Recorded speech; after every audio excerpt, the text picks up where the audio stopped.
Salut l'équipe, c'est Pierre. Aujourd'hui, dans cette vidéo, je vais vous présenter 10 conseils pour commencer la course à pied et enfin aimer ça. C'est vrai que la course à pied est considérée comme un sport un peu ingrat au début, mais je vous promets que si vous écoutez ces 10 conseils, vous allez continuer à courir régulièrement et ne pas vous arrêter au bout de 2 semaines, etc. Donc avant que la vidéo commence, n'hésitez pas à vous abonner, à lâcher un petit pouce bleu, c'est pour le référencement et faire connaître aussi un petit peu les vidéos. Donc voilà, je vous présente donc les 10 conseils pour enfin aimer la course à pied et courir régulièrement. Premier conseil ici, c'est de se fixer un objectif à court terme. Ça va vous permettre de le réaliser rapidement, etc. Et donc d'accroître votre motivation. Si vous fixez un objectif trop ambitieux au début, alors vous allez continuer à courir de temps en temps, mais ça va être beaucoup moins régulier. Si vous fixez un objectif trop ambitieux, je sais pas, je dis une bêtise, mais un semi-marathon alors que vous avez jamais couru de votre vie, bah vous allez aller courir, vous allez être motivé au début et puis vous allez courir 10 km et puis vous vous dites mais punaise, enfin il me reste la moitié à faire, je vais jamais pouvoir réussir quoi. Et là c'est la partie où vous allez vous démotiver et c'est là où vous allez arrêter comment dire, de courir. Donc vous allez retourner au point de départ et donc perdre du niveau et perdre le niveau que vous avez réussi à progresser pendant la période de course. Donc voilà, l'objectif c'est de se fixer un objectif à court terme et une fois qu'il va être réalisé cet objectif-là, vous allez avoir une volonté rapide de vous mettre de nouveaux objectifs. Et donc, vous allez avoir l'impression comment dire, de vouloir tout le temps progresser. Et en fait, c'est une molécule qui est fabriquée par notre organisme qui s'appelle l'endorphine. Et donc, en fait, c'est une molécule du bonheur, entre guillemets, où quand vous allez courir, si vous êtes arrivé à votre objectif principal, et ben vous allez justement vouloir comment dire, vous en fixer d'autres un peu plus haut à chaque fois. Et donc de continuer à courir, continuer à courir, continuer à courir. Et petit à petit, vous allez courir de plus en plus, de plus en plus, pour arriver à un objectif tip top. Vous voyez, par exemple le marathon ou je sais pas.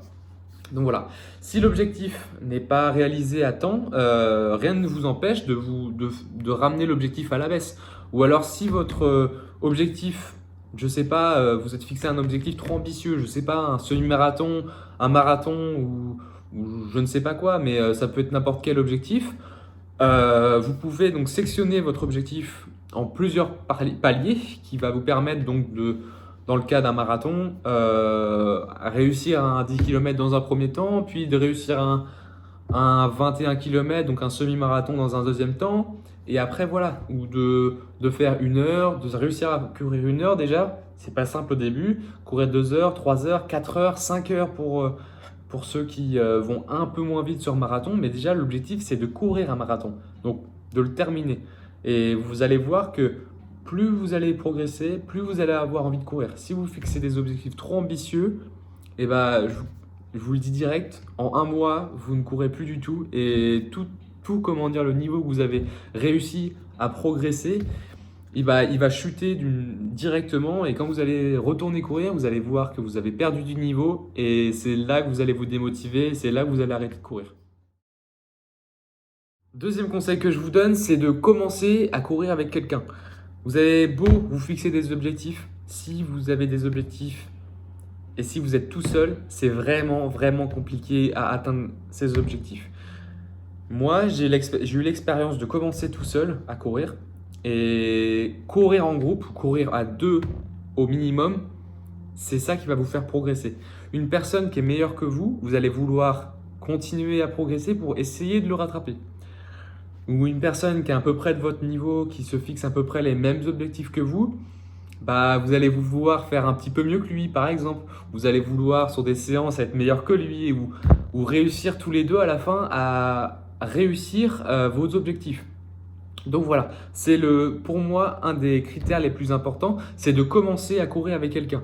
Parce que pour moi, dans le cas, parce qu'il y aura forcément des moments où vous allez vous démotiver à courir un petit peu, ou les matins, si vous allez courir assez tôt, ça va être compliqué de vous lever du lit et de vous dire ah merde putain faut que j'aille dans le froid et c'est voilà j'ai pas envie de courir quoi. Mais si vous courez avec quelqu'un, je vous assure que vous poserez pas beaucoup la question de ah putain est-ce que je vais courir tu vois.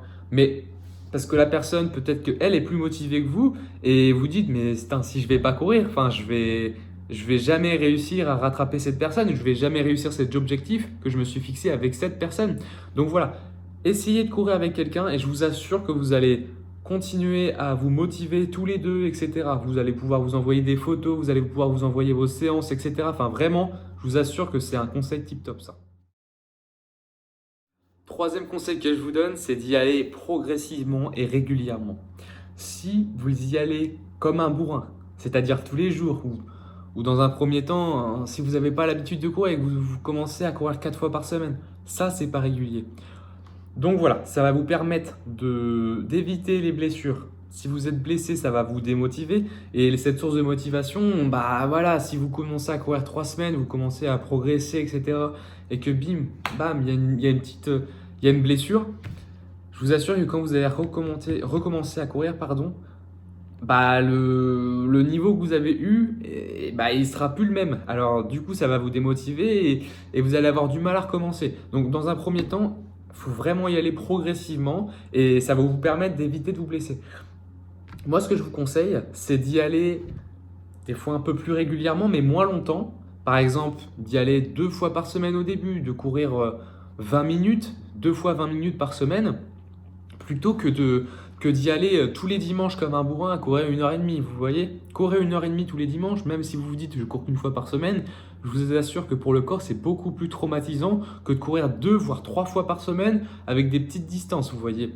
Donc voilà, dans un premier temps, vous allez courir régulièrement avec des petites distances et petit à petit, plus les semaines vont avancer, plus vous allez augmenter, je ne sais pas, la distance, vous allez augmenter l'intensité, vous allez augmenter le temps de course juste sur un entraînement au début.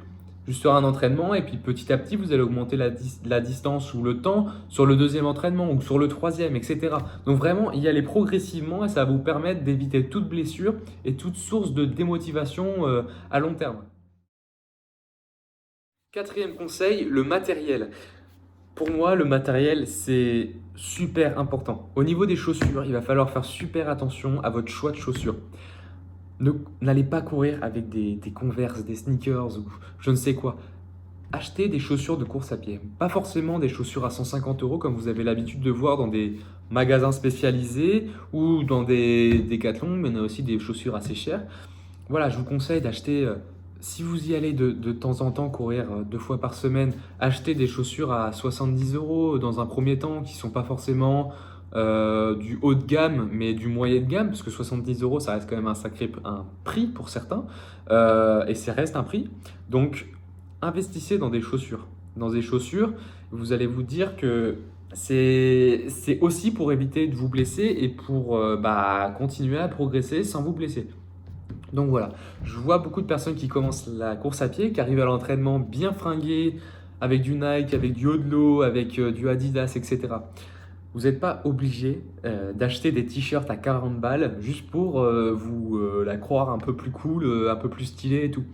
Achetez des t-shirts, voilà, quoi. Vous n'êtes pas obligé de mettre des 40 euros dans des t-shirts. Voilà. Je préfère que vous investissiez un peu plus cher dans des chaussures plutôt que d'investir dans des vêtements type t-shirt, type veste Nike, etc. Vraiment, c'est important. Cinquième conseil que je vous donne, c'est de partir courir lentement. L'objectif que je vous donne ici, c'est de commencer à courir. Si vous courez avec quelqu'un, essayez de tenir une discussion. C'est à peu près c'est l'image que je me donne. Si vous partez de courir trop vite, vous allez au bout du premier kilomètre vous arrêter et vous allez être essoufflé. Et quand vous allez rentrer, vous n'allez pas satisfait de votre séance. Je vous assure qu'au début, c'est courir, ça paraît simple comme ça. Vous dites, ouais, j'ai juste à mettre un pied devant l'autre et voilà quoi. Mais je vous assure, au début, dites-vous qu'il faut partir le plus lentement possible. Limite, vous commencez à accélérer petit à petit pendant votre course. Mais au début, vous devez vraiment partir à une vitesse lente. Parce que sinon, vous allez vous arrêter. Et vous arrêter, ça va vous démotiver. Et quand vous allez rentrer, bah voilà, vous allez vous dire, j'ai été nul quoi. Je me suis arrêté au premier kilomètre, voilà quoi. Genre, et là, la fois d'après, vous allez vous dire, mais si je vais courir, je vais faire la même chose. Donc, enfin voilà, ça va vous démotiver. Donc voilà, ça c'est un conseil important que je vous donne, c'est de commencer lentement pour pouvoir accélérer par la suite. S'il y a quelqu'un qui vous double à une vitesse, vous dites mais comment il fait ce mec quoi? Il a l'air facile. Mais dites-vous que cette personne, elle est passée par la même phase que vous. La phase où bah, vous courez pas forcément vite, mais au moins vous progressez, vous progressez, vous progressez, et au bout d'un moment, je vous assure que vous allez continuer, commencer à accélérer petit à petit sur vos entraînements, et ça va vous motiver, et je vous promets que vous allez atteindre vos objectifs rapidement. Sixième conseil que je vous donne, c'est d'être patient. Être patient en course à pied, c'est pour moi limite le conseil numéro un que je vous donne. Vous allez vous fixer un objectif, je sais pas, courir 30 minutes, je dis une bêtise. Ça va pas venir tout seul. Si vous commencez la course à pied, ça va pas venir tout seul. Il va falloir être régulier dans l'entraînement, être méthodique dans l'entraînement aussi, commencer petit et commencer à accélérer un peu plus tard. Votre corps, il va s'habituer. Vos muscles vont s'habituer. Votre cœur va s'habituer à courir. Mais ça va pas venir en 2 semaines. Votre objectif, vous n'allez pas l'atteindre en 2 semaines. Vraiment, soyez patient et je vous assure que vous allez réussir votre objectif, mais petit à petit. Vraiment, soyez patient. Septième conseil que je vous donne, c'est de se faire plaisir. La course à pied au début, c'est un sport qui n'est pas simple du tout, du tout. C'est pour moi un des sports les plus ingrats. Si tu t'arrêtes 2 semaines de courir, je t'assure que le niveau chute réellement. Donc au début, ce que je vous conseille, c'est d'y aller donc déjà progressivement et régulièrement. Et au bout de 2 semaines, vous allez commencer à voir les premiers résultats. Normalement, les premières semaines, il y a de fortes chances que vous ne soyez pas démotivé. C'est plutôt à partir des semaines qui suivent bah, que là, ça peut commencer à se dire bah, je resterai bien chez moi quand même. C'est quand même cool de rester dans son lit, de regarder Netflix, de rester avec sa famille, tout ça. Mais je ne vous demande pas de partir 1 heure et demie. Je vous demande de courir régulièrement, petit à petit, courir des périodes de 20 à 30 minutes. Et au bout de 2 semaines, quand vous allez commencer à progresser, vous allez vous dire bah, ah, c'est quand même cool la course à pied. Je commence à me rapprocher de mon objectif. Et ouais, c'est cool quoi. Déjà, ça va être la satisfaction personnelle parce que vous vous dites bah, j'ai pris sur moi, je me suis motivé à aller courir et je suis de plus en plus proche de mon objectif. Et c'est là que vous allez commencer à apprécier d'aller courir. Et c'est franchement, la course à pied, c'est ingrat au début, mais je vous assure que si vous y allez en mode j'ai envie de progresser, et bah au bout de 2 3 semaines, vous allez commencer à aimer aller courir. Et c'est ici que c'est important. Plus vous allez aimer courir, et bah plus vous allez aller régulièrement, plus vous allez être motivé, et plus vous allez arriver à votre objectif et aimer courir. Huitième conseil, c'est de ne pas repousser les entraînements et de ne pas se donner d'excuses. Combien de fois les gens repoussent leur entraînement au lendemain, puis au surlendemain, etc. C'est à ce moment-là que vous allez perdre toute motivation à aller courir. Imaginons, je me réveille et puis je me dis, vas-y, j'ai la flemme d'aller courir et j'y vais pas. Je dis, bah, j'irai demain. Mais le lendemain, vous allez être encore moins motivé la plupart du temps. Et c'est là que vous allez perdre la motivation. Et c'est là que vous allez vous dire, bah, est-ce que la course à pied, c'est réellement fait pour moi? Et est-ce que j'apprécie réellement la course à pied? Et est-ce que j'ai envie de me faire un peu mal dans le sport? Voilà. Mais au début, je vous donne le comment. Ce conseil-là, en plus, c'est de mettre un réveil. Mettre un réveil le matin, je ne sais pas, si vous avez l'habitude de vous lever à 11 heures le week-end, et bah, vous mettez un réveil à 9 h, 9 h 30. Et là, vous allez vous dire, bon, dans tous les cas, je suis levé, donc autant que j'y aille, vous voyez. Il faut se motiver au début. Au début, vous n'allez pas forcément aimer ça, mais au début, si vous vous motivez, si vous rajoutez un petit peu de déter, un petit peu vous dites bon, j'ai un peu la flemme et j'y vais quand même, bah, ça rejoint un peu ce que j'ai dit au-dessus. Au bout de 2 3 semaines, vous allez voir les premiers résultats et c'est là que vous allez commencer à aimer courir. Et donc voilà, il ne faut vraiment pas se donner d'excuses au début, il ne faut pas repousser les entraînements, c'est important. L'avant-dernier conseil et le neuvième conseil que je vous donne, c'est de ne pas faire tout le temps le même chemin de course à pied. Alors, il y en a qui aiment faire le même chemin. Il y en a qui se disent, bon, comme ça, je vois un petit peu si je progresse, donc voilà, je fais tout le temps le même chemin. Mais au bout d'un moment, vous allez vous lasser un petit peu d'aller courir. Vous allez voir tout le temps les mêmes paysages, voir les mêmes chemins, voir les mêmes routes, etc. Donc voilà, l'important, c'est de changer de chemin pour un peu changer bah, sa manière de courir, parce que les chemins sont différents. Et surtout, quand vous courez sur un autre chemin, et même si vous courez les mêmes distances, il ne faut pas se fier au temps que vous faites sur des chemins qui sont différents. Par exemple, je ne sais pas, vous courez 5 km sur un chemin, je ne sais pas, n'importe lequel. Mais un 5 km avec, sans réelle difficulté, il y a des petites côtes de temps en temps, il y a des petites descentes de temps en temps, mais ça reste relativement plat.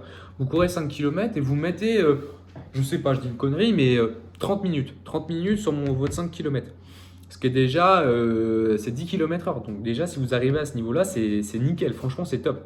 Mais si vous allez courir sur un autre chemin, euh, qui est un peu plus compliqué, avec des côtes, avec des racines, je ne sais pas, des cailloux, enfin voilà, et que vous mettez 35 minutes. Vous vous dites, mais punaise, je suis nul quoi. Mais non, non. L'important, c'est de se comparer sur des chemins qui sont relativement pareils ou sur les mêmes chemins. Voilà, faites des chemins différents, mais ne vous basez pas sur les temps que vous faites sur ces chemins-là. C'est important parce que ça va vous démotiver et c'est pas du tout. Ça sert à vraiment à rien. Ça sert à rien de se comparer sur des chemins différents parce que c'est des chemins qui sont différents et c'est des séances qui sont différentes. Le 10e conseil que je vous donne et le dernier conseil, c'est de mettre vos séances sur des applications. Il y en a plein de sortes. Il y a des applications comme Strava, il y a des applications comme Runtastic, il me semble. Il y a des applications Adidas, des applications Nike aussi. Et pour moi, c'est important d'avoir un suivi personnel en mettant ces applications sur votre téléphone, sur votre PC, et donc de mettre vos séances sur ces applications-là.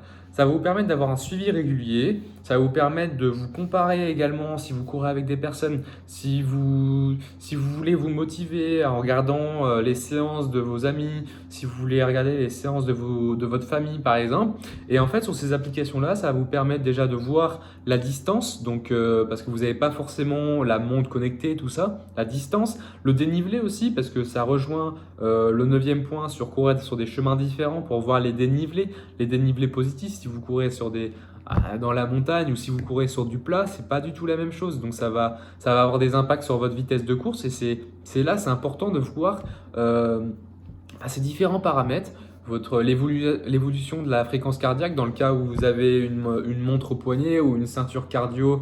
Voilà, c'est important d'avoir un suivi et comme ça, vous allez voir petit à petit vos progressions et vous allez pouvoir voir en fait vos anciennes séances un mois plus tard et voir la façon dont vous avez progressé et c'est très très très très motivant, je vous assure. Donc voilà pour les 10 conseils pour commencer la course à pied et pour commencer à aimer ça, c'est le plus important. Le plus important, c'est d'aimer son sport, d'aimer ce que vous faites également. Mais essayez, si vous êtes motivé de commencer la course à pied, de suivre le maximum de conseils que je vous ai donnés. Vous n'êtes pas obligé de suivre les 10 conseils à la lettre, mais essayez d'en suivre le maximum et je vous promets que vous allez vous motiver déjà dans un premier temps et vous allez commencer à progresser. Et c'est à ce moment-là que vous allez vous dire, bah finalement, la course à pied, c'est pas si mal que ça et je vous promets que vous allez atteindre vos objectifs et c'est là où vous allez commencer à kiffer comme pas possible. Donc voilà, j'espère que cette vidéo vous aura plu. N'hésitez pas à également me donner des conseils, parce que peut-être que j'ai cité 10 conseils et j'en ai peut-être oublié d'autres, mais n'hésitez pas à les mettre en commentaire, je regarderai ça.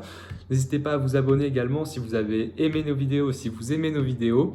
Et puis on se retrouve très prochainement pour de nouvelles vidéos avec Arnaud. Allez, salut l'équipe!